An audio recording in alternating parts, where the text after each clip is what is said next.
안녕하세요. 오늘 저희가 좀 깊게 파볼 주제는요. 바로 미국 최대 암호화폐 거래소 코인베이스입니다. 최근에 여러 이슈들이 좀 있었죠. 좋은 소식도 있었는데 바로 뒤이어서 좀 어려운 문제들이 터졌어요. 관련 뉴스 기사들을 보면서 지금 코인베이스가 정확히 어떤 상황인지, 그 배경은 뭔지 한번 속속들이 파헤쳐 보겠습니다. 당신이 꼭 아셔야 할 핵심들 같이 짚어보시죠. 시작은 정말 화려했어요. 5월 13일이었죠. 코인베이스가 S&P 500 지수에 편입된다. 이 소식이 딱 뜨면서 주가가 거의 24% 폭등했어요. 256달러 선까지 갔죠. 네, 맞습니다. 그야말로 암호화폐 산업이 이제 주류 시장에 제대로 편입되는구나. 이런 상징적인 순간처럼 보였죠. 그랬는데 정말 아이러니하게도 바로 다음 날부터 분위기가 확 바뀌었어요. 5월 15일에는 주가가 7% 넘게 그냥 뚝 떨어졌습니다. 244달러대로요. 도대체 그 사이에 무슨 일이 있었던 걸까요? 네, 그게 바로 해킹 소식이었습니다. 그게 결정타였죠. 해커들이 고객 개인정보, 그러니까 이름이나 이메일, 전화번호는 물론이고 심지어 신분증 정보까지 훔쳐갔다는 사실이 알려진 거예요. 신분증 정보까지요? 네. S&P 500 편입으로 이제 막 제도권의 인정을 받는 듯한 그런 타이밍에 이런 보안 사고가 터지니까 충격이 더 컸던 거죠. 그리고 여기서 특히 좀 주목해야 할 점이 뭐냐면요. 이게 그냥 외부에서 뚫고 들어온 그런 해킹이 아니었다는 겁니다. 내부자 문제였어요. 내부자요? 네. 해커들이 코인베이스 직원을 매수한 거죠. 그래서 시스템 접근 권한을 얻어서 정보를 빼낸 걸로 지금 밝혀졌어요. 그 해당 직원은 인도 국적이고 해고됐다고 하고요. 근데 이제 불행 중 다행이라고 해야 할지 비밀번호나 개인 키 그리고 고객 자금 자체는 유출되지 않았다고 합니다. 자금 유출은 없었군요.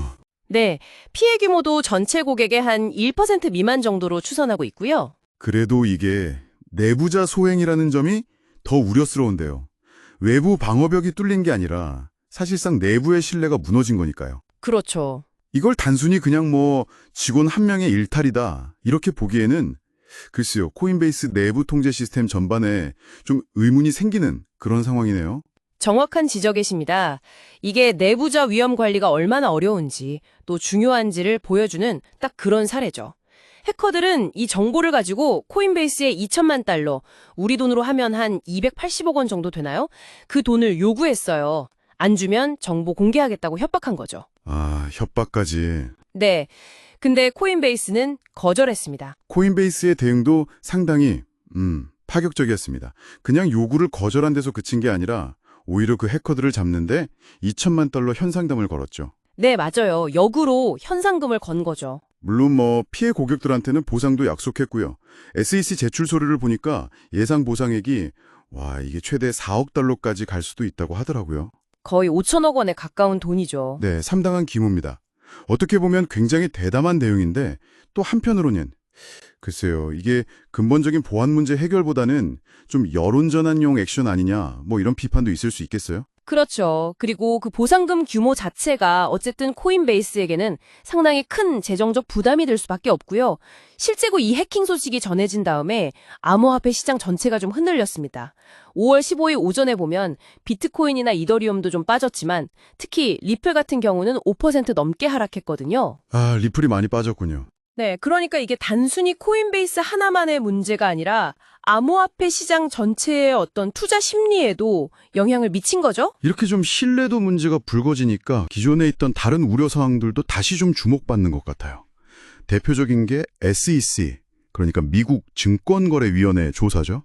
여기서부터 이야기가 좀 더 복잡해집니다. 맞습니다. SEC는 지금 코인베이스가 보고한 인증된 사용자 수, 이게 좀 부풀려진 거 아니냐 이런 가능성을 보고 조사를 하고 있어요.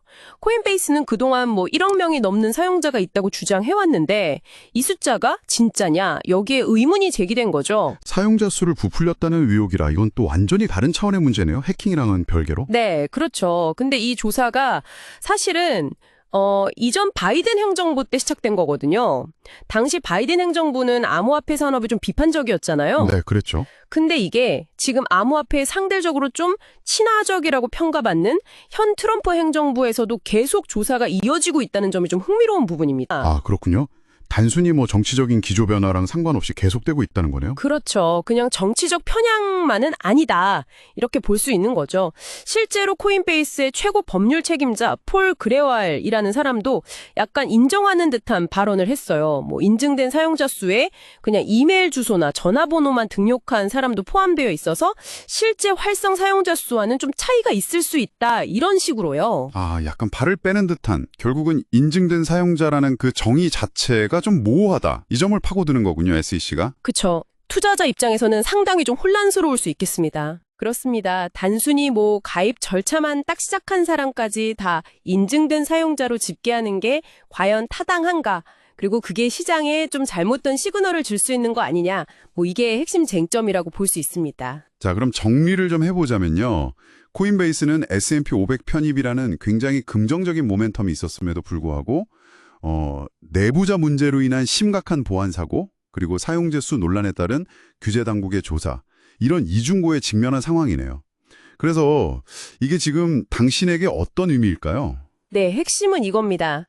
코인베이스 사례는 결국 암호화폐 산업이 엄청나게 성장하고 있지만 그 이면에는 여전히 해결해야 할 과제들이 많다는 걸 보여주는 거죠. 특히 내부 통제 문제라던가 정무의 투명성 같은 문제들이요. 그리고 아까 말씀드린 그 최대 4억 달러에 달할 수 있는 잠재적 보상금. 이거 뭐 회사의 재정 건전성에도 직접적인 영향을 미칠 수 있는 상당한 규모거든요. 그렇다면 당신에게 주는 시사점은 아주 분명해 보입니다. 아무리 규모가 크고 잘 알려진 암호화폐 기업이라고 해도 이 보안 문제나 투명성 또 규제 준수 측면에서는 여전히 예측하기 어려운 위험과 변동성을 안고 있다는 점이죠. 그러니까 투자를 하시던 아니면 서비스를 이용하시던 이런 점들을 충분히 고려하셔야 한다는 겁니다. 마지막으로 이런 질문을 한번 던져보고 싶습니다. 이번 정보 유출 사건이 뭐 엄청나게 정교한 외부 해킹 공격이 아니라 어떻게 보면 더 고전적인 방식일 수도 있는 내부자 매수를 통해 이루어졌다는 사실, 여기에 좀 주목할 필요가 있을 것 같아요. 네, 그렇죠. 그 점이 참 앞으로 코인베이스뿐만이 아니라 이런 민감한 사용자 정보를 다루는 모든 금융기술 기업들이 외부 공격 방어만큼이나 이 내부 직원 검증이라던가 접근 통제 시스템을 어떻게 더 강화해 나갈 것이라고 예상하시나요? 어쩌면 이게 이번 사태가 우리에게 던지는 더 근본적이고 큰 숙제일지도 모르겠습니다.